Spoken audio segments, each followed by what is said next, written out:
حضرت محمد کی وفات کا لمحہ انسانیت کی تاریخ کا سب سے دردناک اور روح کو ہلا دینے والا واقعہ ہے۔ اس لمحے میں نہ صرف مدینہ کی فضائیں بدل گئیں بلکہ زمین و آسمان پر ایک سکوت چھا گیا۔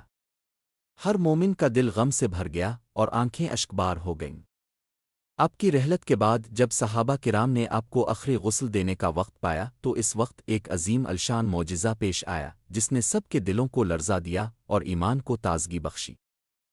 جب نبی کریم نے وصال فرمایا تو پورے مدینہ میں ایک قیامت سی برپا تھی۔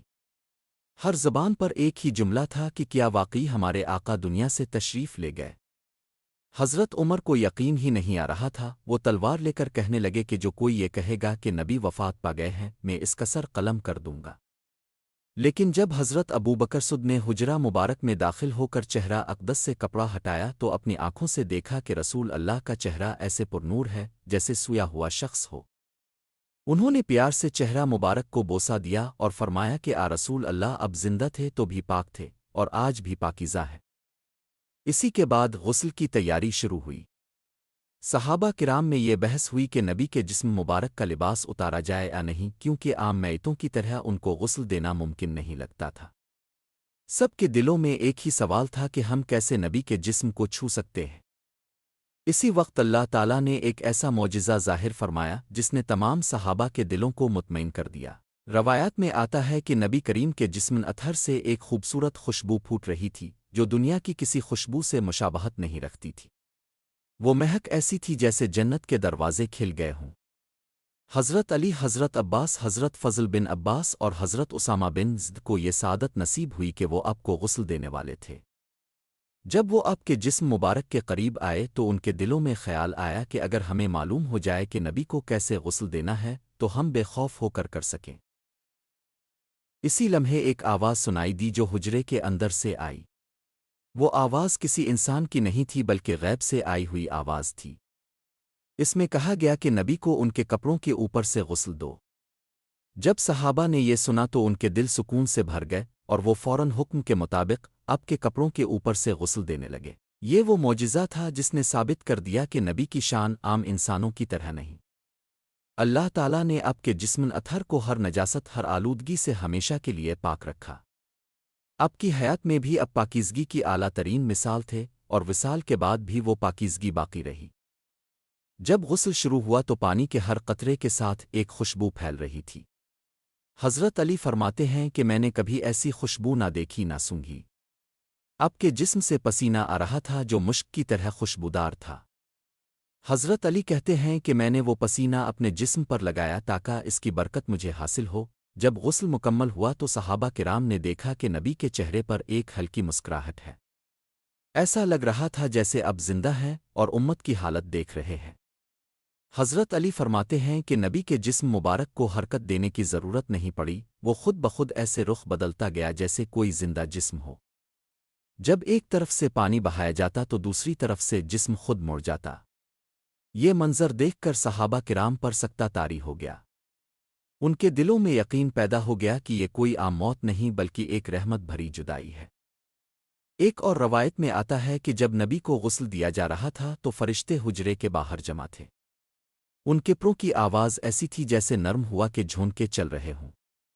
حضرت انس فرماتے ہیں کہ ہم نے دیکھا کہ حجرے سے روشنی نکل رہی تھی جو آسمان تک جا رہی تھی۔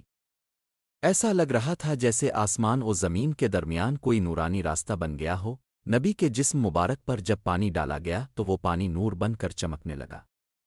حضرت عباس نے فرمایا کہ ہم نے دیکھا کہ آپ کے چہرے سے ایسی روشنی نکل رہی تھی جیسے 14ویں رات کا چاند۔ وہ نور اتنا زیادہ تھا کہ حجرے کی دیواریں بھی روشن ہو گئیں۔ جب غسل مکمل ہوا تو آپ کے جسم پر سفید کپڑے لپیٹے گئے۔ حضرت علی فرماتے ہیں کہ میں نے محسوس کیا جیسے وہ کپڑے خود بخود بدن سے لپٹ رہے ہوں۔ یہ سب کچھ اللہ کے حکم سے ہو رہا تھا۔ نبی کا جسم دنیا کے ہر جسم سے زیادہ لطیف اور نورانی تھا۔ غسل کے بعد صحابہ کرام پر ایک عجب سکون طاری ہو گیا۔ غم تو تھا لیکن ساتھ ہی دلوں میں یقین تھا کہ نبی اپنی امت کو تنہا نہیں چھوڑ کر گئے۔ آپ نے فرمایا تھا کہ میری امت کو میں قیامت تک یاد رکھوں گا، اور یہ الفاظ اب حقیقت بن چکے تھے۔ غسل کے دوران حضرت علی کے آنسو اب کے جسم مبارک پر گرتے رہے۔ وہ فرماتے ہیں کہ میں جب بھی آپ کے چہرے کو دیکھتا تو میرے دل میں ایک نور اترتا، ایسا لگتا کہ نبی ہمیں دیکھ رہے ہیں۔ اس پورے عمل کے دوران نہ کوئی بدبو، نہ جسم میں سختی، نہ رنگت میں کوئی تبدیلی آئی، بلکہ جوں جوں وقت گزرتا گیا چہرہ اقدس مزید روشن ہوتا گیا۔ یہ اس بات کا ثبوت تھا کہ نبی کی موت عام لوگوں کی طرح نہیں بلکہ رحمت و نور کی علامت ہے۔ جب غسل مکمل ہوا تو حجرے سے ایسی خوشبو پھیلی کہ پورا مدینہ مہک اٹھا۔ عورتیں، بچے، بوڑھے سب کہتے تھے کہ ہم نے ایسی خوشبو کبھی نہیں سونگھی۔ کئی دنوں تک وہ مہک مدینہ کے گلی کوچوں میں پھیلی رہی۔ یہ معجزہ اللہ تعالیٰ نے اس لیے ظاہر کیا تاکہ امت کو معلوم ہو جائے کہ نبی کا جسم مقدس، نورانی اور ہر قسم کی نجاست سے مبرہ ہے۔ اللہ تعالیٰ نے خود ان کے جسم کی حفاظت فرمائی اور ان کی شان کو قیامت تک بلند کر دیا۔ اس لمحے فرشتے بھی آسمان سے اترے، درود و سلام پڑھنے لگے، اور جبرن کی آواز سنائی دی کہ آ رسول اللہ، اب کا مشن مکمل ہو چکا، اب آپ کا رب آپ کو اپنی بارگاہ میں بلا رہا ہے۔ نبی کے غسل کا یہ معجزہ آج بھی ایمان والوں کے دلوں کو منور کرتا ہے۔ یہ یاد دلاتا ہے کہ جس نبی کا جسم دنیا میں بھی نور تھا، وہ آخرت میں بھی روشنی کا مرکز ہوگا۔ ان کی امت کے لیے شفاعت کا وعدہ اسی پاکیزہ وجود کے ذریعے پورا ہوگا۔ جب کبھی کوئی مومن اس واقعے کو یاد کرتا ہے تو اس کے دل میں محبت، عقیدت اور یقین کی نئی لہر دوڑ جاتی ہے۔ وہ سمجھتا ہے کہ ہمارا نبی آج بھی امت پر رحمت ہے، اور ان کا جسم مبارک زمین میں نہیں مٹی بلکہ اللہ کے نور میں محفوظ ہے۔ یہی وہ لمحہ تھا جب دنیا نے جان لیا کہ نبی کی ذات محض ایک انسان کی نہیں بلکہ رحمت العالمین کی ہے۔ ان کے جسم سے نکلنے والی خوشبو، ان کے غسل کا طریقہ، ان کے چہرے کی مسکراہٹ، سب اللہ کے حکم سے ایک نشان قدرت تھے۔